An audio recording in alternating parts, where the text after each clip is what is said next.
I sat in my car for 45 minutes before I turned the engine off.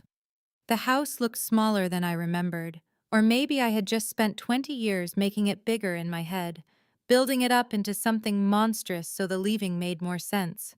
The oak tree in the front yard was still there. The porch light was on.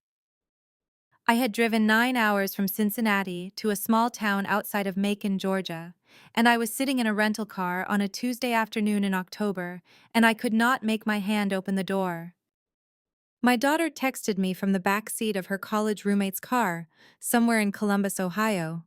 You good? 2 words. She was 19 years old, and she already knew how to say exactly what needed to be said, and nothing more. I typed back, yeah, and I was lying, and she probably knew that too. I put my phone face down on the passenger seat, and I looked at the house, and I thought about the last time I had stood in that driveway. I was 15 years old, it was February. And I was carrying a garbage bag with everything in it that my mother had decided I was allowed to take. I need to tell you something before I go any further. I am not making this a story about how I survived. I survived. That part is obvious. I am here. I am talking to you. This is a story about what survival actually costs, and what it looks like 20 years later when you drive back to the place that made you pay it. This is the story of how I got pregnant at 15. How my family erased me like a typo, and how I spent 2 decades deciding whether or not I wanted to erase the distance back. I grew up in a house that ran on appearances. My father, Robert, sold insurance and coached Little League and shook hands at the Baptist church every single Sunday with the grip of a man who needed people to believe he had everything under control. My mother, Linda, was the kind of woman who ironed the dish towels. I do not say that as a metaphor. She literally ironed the dish towels. The house was always clean, the grass was always cut, and the family was always presented at its best, smiling and neat and not causing any problems for anybody. We were not wealthy by any objective measure, but we performed respectability with the dedication of people who understood that respectability was all they had. I was the oldest of three. My brother Danny was 2 years behind me, and my little sister Megan had just turned 7 that winter. I adored Megan in the way you adore something small and breakable that you have been trusted to protect. She used to crawl into my bed during thunderstorms, and I would tell her that the thunder was just the sky rearranging its furniture. And she believed me completely, the way little kids believe the people who love them. Danny and I were close enough in age to fight constantly and be inseparable at the same time. He was my alibi when I snuck out, and I was his when he did. We had that unspoken loyalty that siblings develop in households where the air is thin. My parents were not cruel people. I want to be precise about this because I have spent years getting it wrong in both directions. First, I made them into monsters. Then I overcorrected and made them into victims of their own upbringing, and neither version was honest. They were people who had a very specific and very rigid idea of what a good life looked like, and they loved their children most easily when their children cooperated with that idea. When we didn't, the love didn't disappear exactly.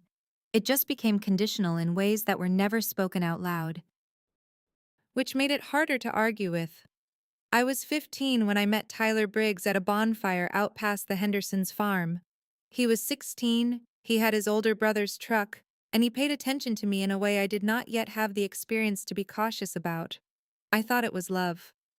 Looking back, I think we were two teenagers who were lonely in different ways and briefly convinced each other that we weren't. We were together for about 4 months. I had sex for the first time in the cab of that truck, and I remember staring up at the ceiling and thinking that I had expected it to feel like more of an event. Then I missed my period. Then I missed another one.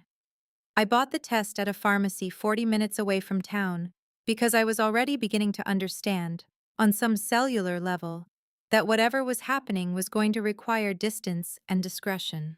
I took it in a gas station bathroom. I sat on the floor of that bathroom for a long time after the two lines appeared.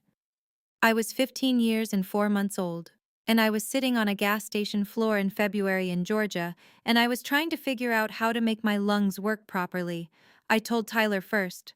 That conversation lasted approximately 8 minutes and ended with him telling me that he had to get home for dinner. I never heard from him again in any meaningful way. His family moved to Savannah the following summer, and I absorbed that information like a body absorbs a bruise. It hurt for a while, and then it just became part of the landscape. I told my mother on a Sunday night. I had been trying to find the right moment for 2 weeks, and there was no right moment. So I finally just walked into the kitchen while she was washing the dinner dishes, and I said, "Mom, I'm pregnant." She turned off the faucet. She stood with her back to me for what felt like a very long time. When she turned around, her face had the expression of someone who has been handed a problem they did not budget for. She asked me how far along I was. She asked me whose it was. She asked me if I was sure. She did not ask me how I was feeling. I stood there in the kitchen under the fluorescent light, and I told her everything she asked and nothing she didn't. And when I was finished, she said, "Go to your room and don't say a word to your father or your brother or your sister until I have had a chance to think." I went to my room and I lay on my bed and I listened to the house creak around me and I waited. My father's reaction happened behind their closed bedroom door, and I only heard pieces of it. A low, controlled anger that was somehow worse than shouting. He had a way of being furious that was perfectly quiet, which meant there was no release valve, no moment where it broke and became something you could respond to. It was just pressure, steady and accumulating. My mother came to my room around midnight.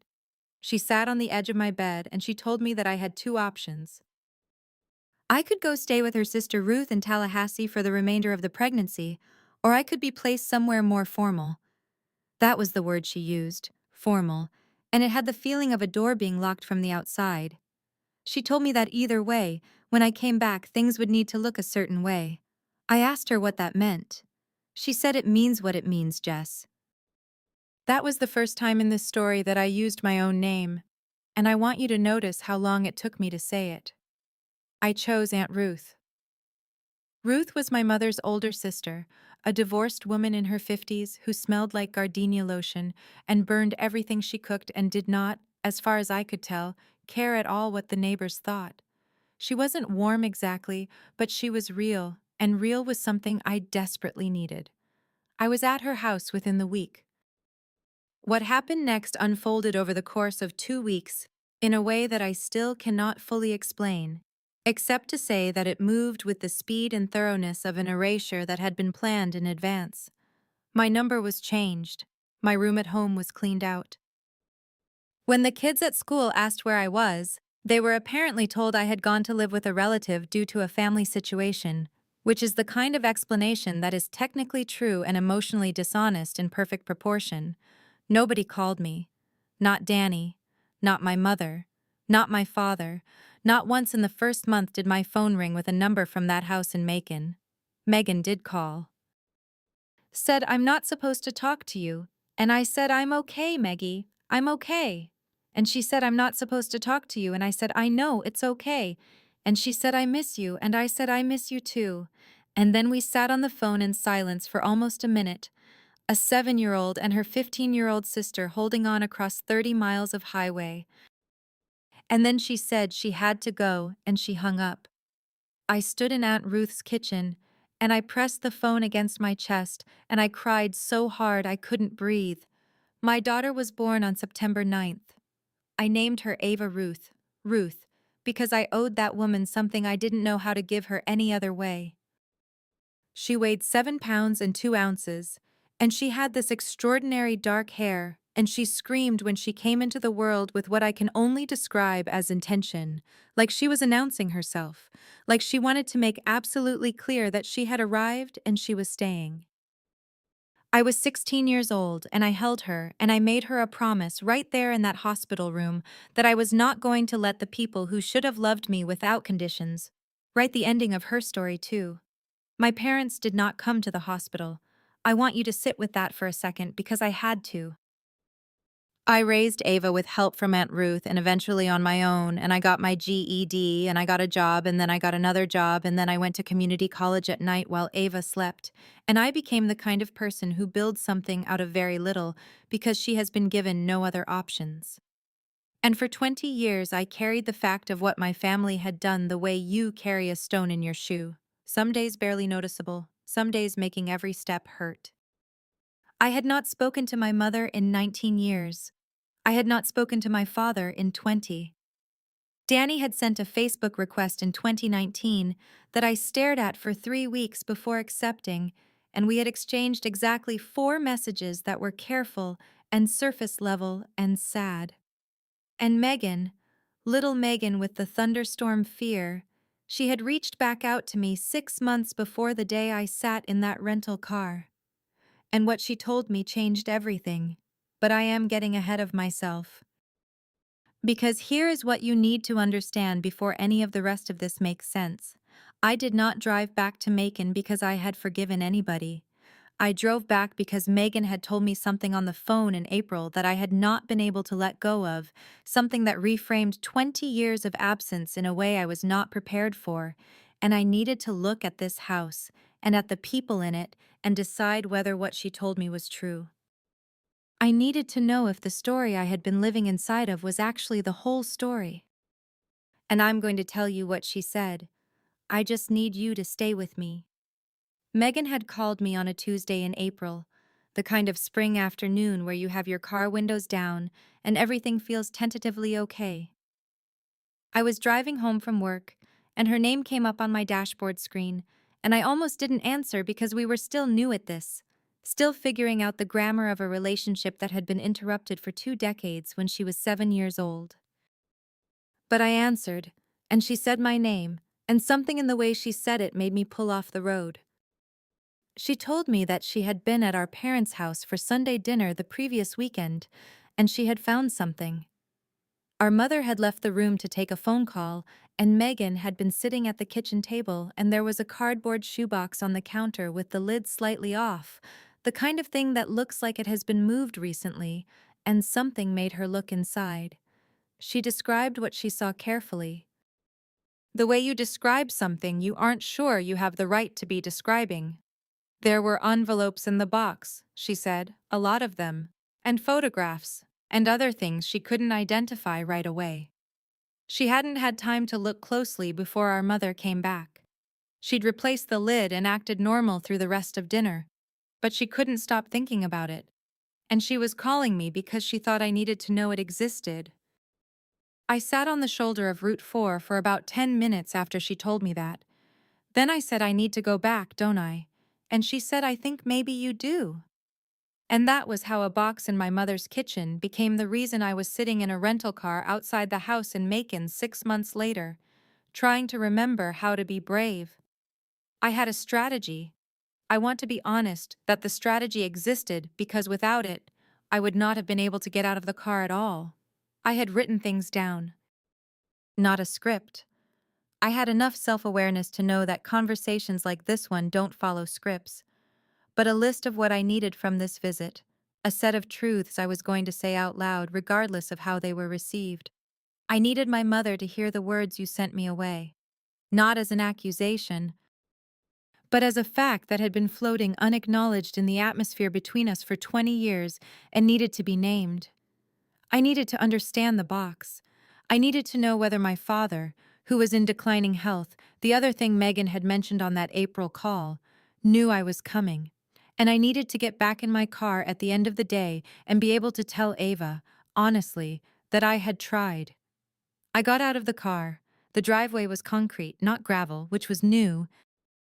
Or maybe I had misremembered it as gravel all these years, because gravel felt right for the texture of what happened here. I walked to the porch. The doormat said, "Welcome" in a serif font that was either hopeful or ironic, depending on where you were standing. I rang the bell. My mother opened the door in about 15 seconds, which meant she had seen me coming.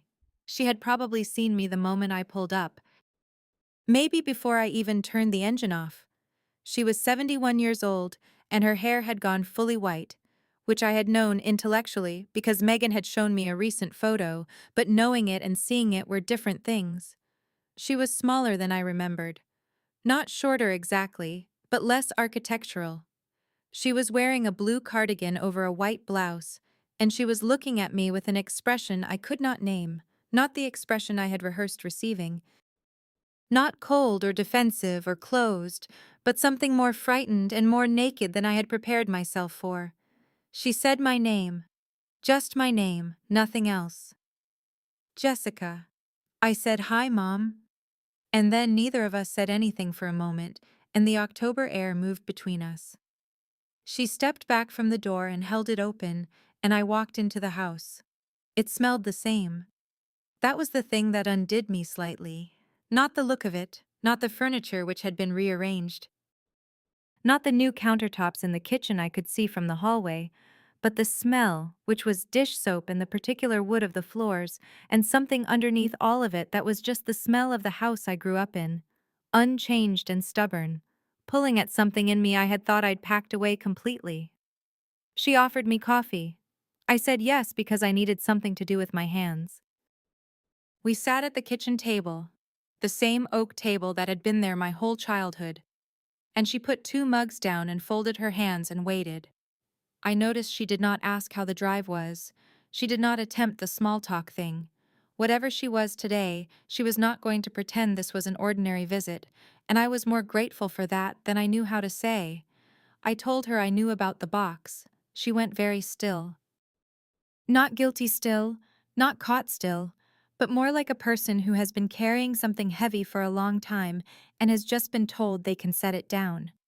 She closed her eyes for 1 second, then she opened them and she said, "Megan told you." I said yes. She got up without another word and left the kitchen.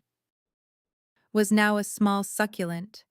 In a terracotta, was now a small succulent in a terracotta pot. I thought about being 15 years old, standing in this room, telling my mother I was pregnant.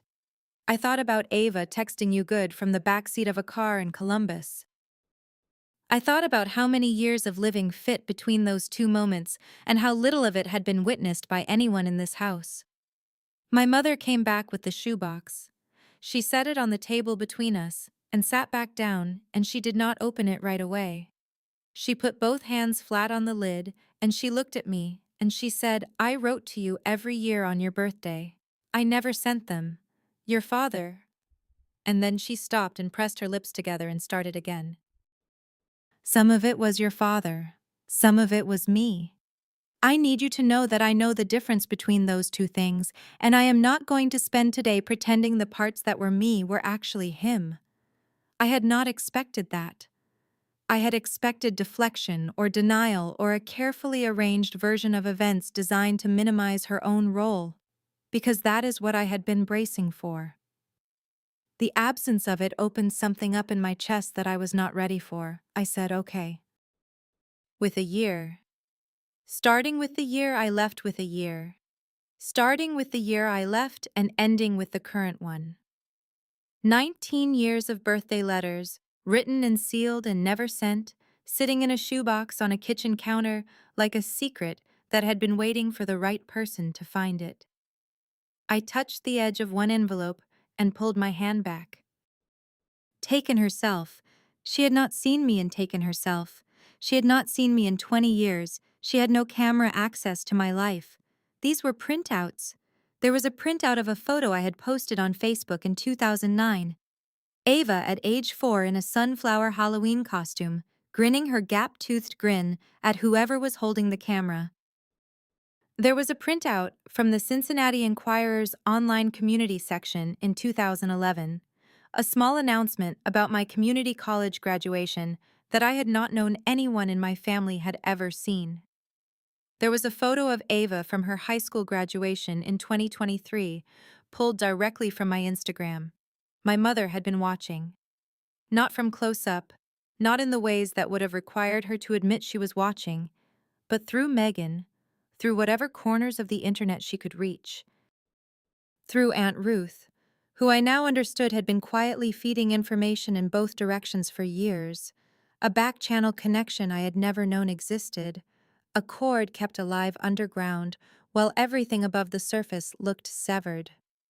The woman I had trusted most in those early years had also been the bridge back to the people who sent me away, and I did not know yet whether that made her a traitor or a saint. The erasure had been real, and it had also somehow never been complete. I looked up from the box. I looked at my mother's face across the oak table. And I asked the question I had been carrying for 20 years, the one I had written at the very top of my list, the one that lived underneath every other question I had ever had about any of this. I said, "Why didn't you just call me?" She opened her mouth, and what she said next was something I had not once imagined across all the years I had spent constructing my version of this story, not at the center of it, not at the edges, not even in my least charitable interpretations of how it all went wrong. She said, "Because your father made me promise not to, and I kept that promise until last year, when he asked me to break it." Her voice caught slightly. "He's been trying to find a way to reach you, Jess. There's something that happened that February, something you were never told, and he needs you to hear it from him before." She stopped. She looked at her hands. "He's been asking for you for 8 months. He just didn't believe you'd come. My father was upstairs." That was the thing I had not let myself fully process when I walked through the front door, that he was in this house, that he had been in this house the entire time I sat in the driveway, the entire time my mother made coffee, the entire time I looked at a shoebox full of evidence of a love that could not figure out how to reach me. He was here, he was sick, and apparently he had been asking for me. I sat with that for a moment. My mother did not rush me. She had her hands wrapped around her mug, and she was watching me with an expression that I recognize now as the expression of someone who has made peace with not being in control of what happens next. She had done what she could do. She had opened the door. The rest was between me and whatever was waiting at the top of those stairs.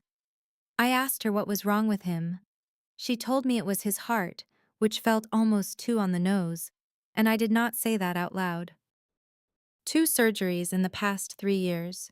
He was mostly mobile, mostly himself, but the mostly was doing a lot of work in that sentence, and she was honest enough not to hide it. He had good days and bad ones. Today, she said, had been a good one. When she told him that morning that I might be coming, he had gotten dressed. I did not know what to do with the smallness and completeness of that detail. He had gotten dressed. I went upstairs. His bedroom door was open, and he was sitting in an armchair by the window, not in bed, which I understood now was a choice he had made. He was 74 years old, and he was thin in a way he had not been when I was a child. Not frail exactly, but reduced, the way time reduces people when it is getting serious about its work. His hair was white and sparse. His hands in his lap were the hands I remembered, wide and square, the hands that had tossed a baseball and signed report cards and never, not once in my childhood, been raised against any of us. He had not been a violent man. He had been a quiet, pressurized, deeply frightened man, and the fear had done damage that fists might not have, because at least fists can be named. He looked at me and his eyes filled immediately, and he did not try to stop it. He said, "There she is." The way you say something you have been practicing saying for a long time. I sat on the edge of the bed across from him because there was nowhere else to sit, and we looked at each other across about 4 feet of worn carpet. And I said, "Mom told me you wanted to talk to me." I was keeping my voice level. Not cold, but level. Because level was the best I could do, and I was not going to apologize for it. He nodded, he looked at his hands, at his... Then he looked back up at me and he said, "What I did to you was wrong, what we did. It was wrong, and there is no version of it that wasn't wrong, and I have known that for a long time, and knowing it and doing something about it turned out to be 2 different things that I was not strong enough to close the distance between. And I am sorry." Everything I'd ever rehearsed and watching everything I'd ever rehearsed and watching it land with precision, and finally feeling like the accounting had been settled. What actually happened was that I sat on the edge of his bed and I cried, not dramatically, not the kind of crying that releases anything, but the quiet kind, the kind that means something has been held for too long. He did not reach for me, and I was grateful for that, because I was not ready to be touched. We sat in the room together and let it happen. Then I said, Mom said there was something from February, something I was never told. He closed his eyes. When he opened them, he looked older than he had 60 seconds before. He said, Your mother was pregnant when we sent you away. He said it plainly, the way you say something you have rehearsed, saying plainly because if you don't say it plainly, you will lose your nerve entirely. We didn't know at the time. She found out about 3 weeks after you left. It was a difficult pregnancy. There were complications. We lost the baby at 20 weeks. Her name was going to be Claire. His voice broke once on the name and he held the rest of it together by main force. Your mother was not well for a long time afterward, not just physically, and I told myself that what had happened with you was part of what caused it. I know that is not rational, but it was the story I told myself, and I punished you for it for 20 years, and that is something I am going to have to live with for whatever time I have left. I did not speak for a long time. I thought about my mother downstairs at the oak table. I thought about the year I left, and all the years after it, and the shape of a grief inside their house that I had never been allowed to know about. A sister I had never heard of named Claire. A loss folded silently inside the loss of me. Everyone in this family carrying separate griefs in separate rooms. I thought about Danny, who had sent that careful, surface-level Facebook message in 2019. I thought about Megan calling from Brittany's house, whispering so she wouldn't be caught. I thought about Aunt Ruth feeding photographs through a back channel, keeping the cord alive. I said, Why are you telling me now? He said, Because I'm running out of time to tell you things I should have said 20 years ago. And because Ava is 19 years old and she doesn't know her grandfather, and that is my fault. And I would like the chance to try to fix at least that part, if you'll let me.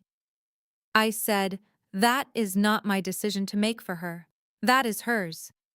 He said, I know. I just needed you to know I was asking. I went back downstairs. My mother was still at the table. I sat down and we talked for 3 more hours. The two of us, with the coffee going cold, and then being replaced, and the light changing in the kitchen as the afternoon moved toward evening.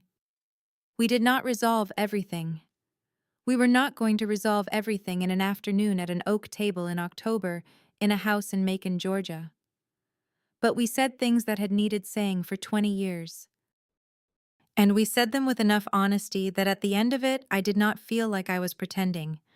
I told her what the years had looked like.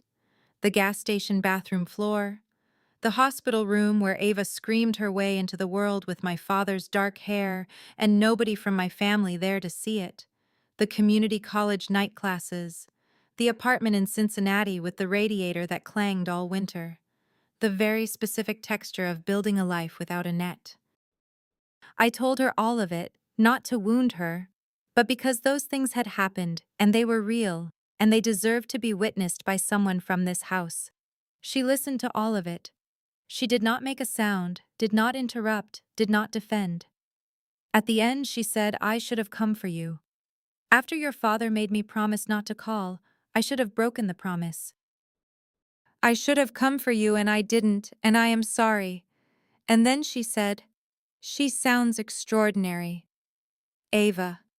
I said she is. I left at 7 in the evening. I did not hug my mother when I left. That was too much, too fast, and we both understood it. But at the door she put her hand briefly on my arm, light and careful, the kind of touch that asks permission while it's giving it, and I let it stay for a moment before I stepped off the porch. I sat in the rental car and texted Ava.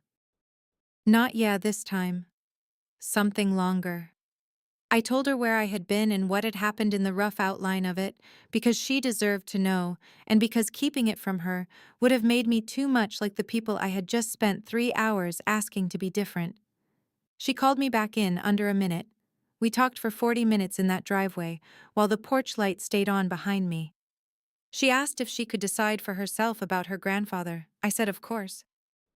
She went quiet for a second and then she said, "He got dressed, Mom. He got dressed because you were coming."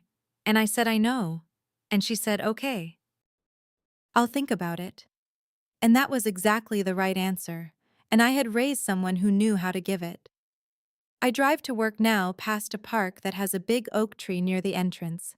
And sometimes I look at it. I have a coffee maker that I genuinely love, which sounds like a small thing and is somehow not. I call Megan every Sunday. Danny and I are doing the careful, surface level things still, but the messages are getting a little less careful, and I think we're building towards something. I have not been back to Macon since October, but my mother and I have spoken on the phone 11 times, I counted. My father and Ava exchanged letters, actual paper letters, and she has not told me everything in them because they are hers, and I think that is exactly right. I do not know how this story ends. I don't think that's a cop-out. I think that's just the truth about stories that are still happening. The distance is smaller than it was. Some of it may never close completely.